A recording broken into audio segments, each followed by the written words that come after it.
10 minutes of Fantastic Beasts and Where to Find Them were showed at a special fan event, and it's showing there might be more to the movie than we've been shown throughout the trailers and posters and all the other meta media we've been seeing so far, and it shows a darker picture. This comes from online accounts, specifically from io9.gizmodo. If you want to check it out yourself, these could be considered spoilers, so if you're not into that, this is your warning right now.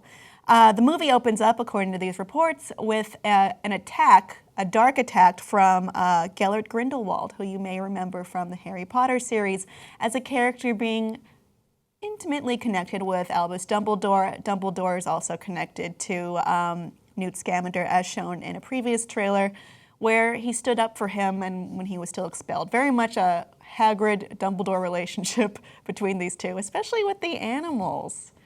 Oh, that's weird. So there's an attack from Grindelwald in a misty castle in Europe, followed by various headlines from American analogies to the Daily Prophet, saying that Grindelwald is going on a spree, a crime spree, a murder spree, be aware of him, stay away from him, tell the authorities, stuff like that.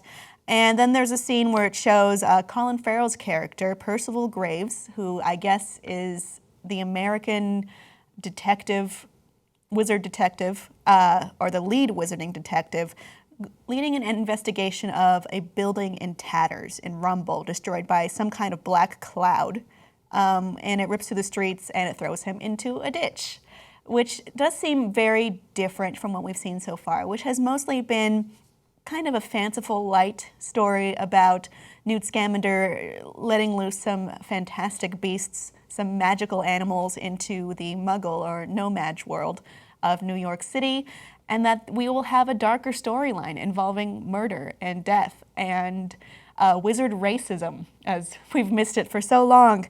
It looks good. It looks very different from what we've seen before. I think you can also guarantee, by the way, after J.K. Rowling announced that there will be 5 movies in this series, separate from the Harry Potter series, of course, but closely tied in, that they will be connected in some way. So you might be able to expect Grindelwald being a carry-through character, or have this, he's the dark cloud, so to speak, not the dark cloud that bursts through, although he could be. He very well could be. So it could be thought that Grindelwald is that through line, the theme, the scary big bad that's in the background of these 5 films, very much how Voldemort was through the Harry Potter series, or we could see him at one point stop and someone else be moved in, though I do like the idea of carrying over a well-known Harry Potter character who really didn't get that much play in the Harry Potter movies because his story was so largely in the past, very much tied to Dumbledore's past. Perhaps this means we'll eventually see a young Dumbledore, or a younger Dumbledore. I mean, he's still relatively old at this point. We shouldn't forget to point out that there is a Deathly Hallows connection, especially on Percival Graves' poster, that's Colin Farrell's character again, showing that he most likely has the stronger connection to the Grindelwald storyline, and therefore the darker storyline. His name is also Graves, if that weren't on the nose enough for you. Audience, what can you guess so far about the storyline for Fantastic Beasts and Where to Find Them,